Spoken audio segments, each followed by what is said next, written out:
Қанша жасасам да ортасы піспей қалады дейтін қыздар, бері отырыңыздар. Осы рецептпен жасап көрсеңіздер, өте керемет шығады, ал Kenwoodпен бірге ол шықпай қалуы мүмкін емес енді. Ең алдымен апара қоямыз, жылы суымызға ашытқы және де қантымызды салып, бетін жауып, бөлме температурасына қойып қоямыз. Кейін Kenwoodтың шашкасына, немесе сіздер қолмен жасайтын болсаңыздар, басқа ыдысқа басқа ингредиенттерді саласыздар, апарасын құйып, ұнын салып, қолдарыңызбен қамыр илейсіздер.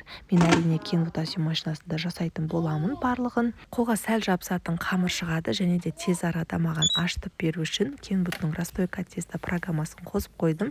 Міне осылай әдемі болып ашып шықты. Енді бұны кішкентай бөліктерге бөліп, күлшелеп, ортасына картоптан салма жасадым. Видеода көрсетілгендей етіп жайып, ортасына салмасын салып түйіп аласыздар. Майда қуырғанда ашылып кетпес үшін жақсылап бекітіңіздер, және қызған майда орташадан сәл баяулау отта екі жақ бетін қызартып пісіресіздер. Майларыңыз қатты қызып кетпеу керек. Егер май қатты қызып кететін болса, сырты пісіп, іші піспей қалады.